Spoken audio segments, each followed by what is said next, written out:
The wind, you're watching television and you want to watch, and your beautiful wife, our First Lady, says, I'm sorry, darling, you can't watch tonight. The wind has gone down.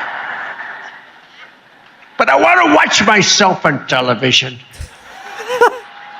I want to watch myself debate.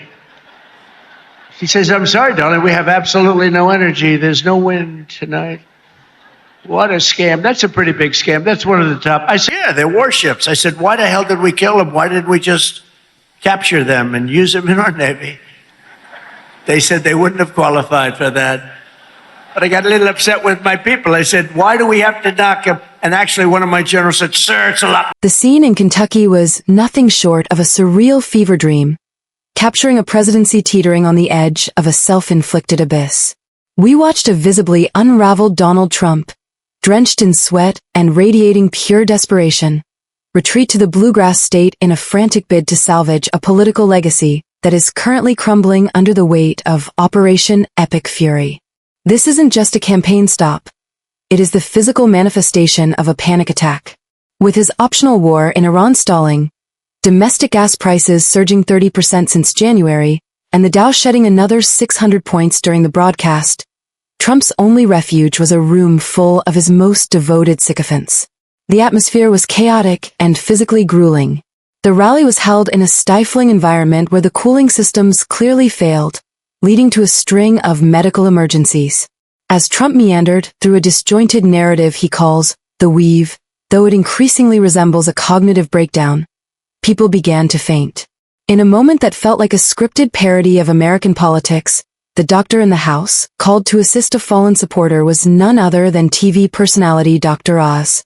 While a young woman received medical attention, Trump appeared momentarily lost, even attempting to summon a performance of Ave Maria by Pavarotti from his unprepared tech crew to fill the awkward silence. Let's get off the teleprompter do you mind if I get off the teleprompter for a couple of minutes?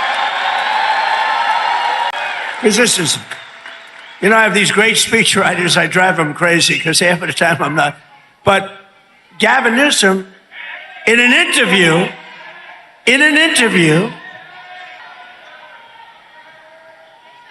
you have a doctor in the house, please? Doctor? It's Dr. Oz. Can you believe it? Dr. Oz. How about Ave Maria? Well, because is going to be okay. How about putting it in right now, Ave Maria, if they are listening? Ave right. Maria by Pavarotti. Right? Everybody. Great job. Thank you.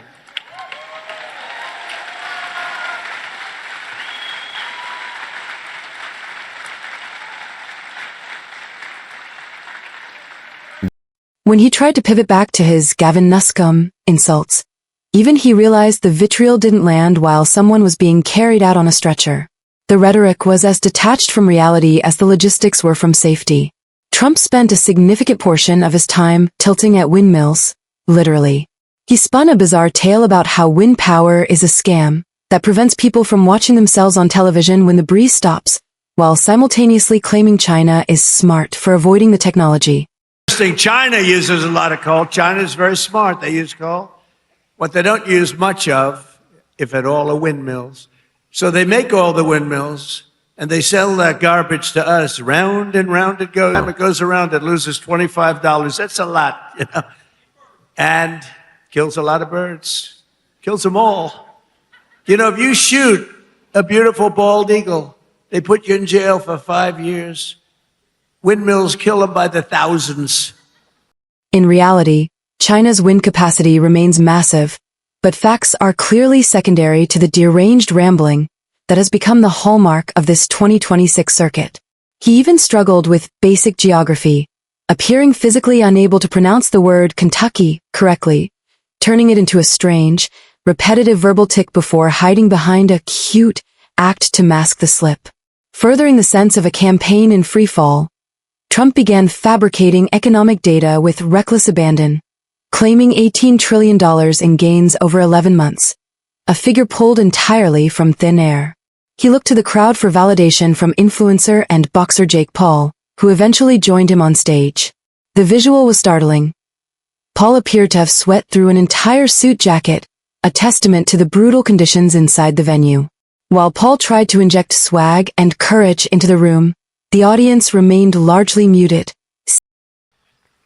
Yeah, what Mr. Trump has taught me is courage. You know, we never back down from a fight, even if they're much bigger than you, much bigger than you. And I feel all the local Kentuckians feel the same way. You guys have that fight.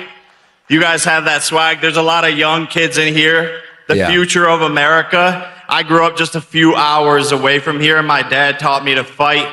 And all of our voices matter in America. And I'm never afraid to speak the truth, and I know you guys aren't.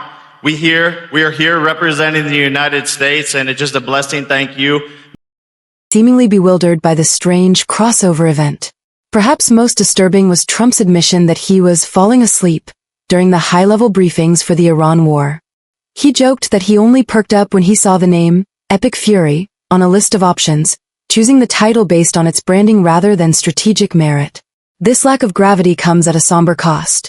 Over 150 American service members have been injured, and the death toll is approaching double digits in a conflict many label a war of choice. As the rally concluded with Trump's signature, jarring dance moves, the disconnect between the upbeat stage presence and the mounting national crisis felt like a final, desperate attempt to ignore the sirens of an economic and military disaster.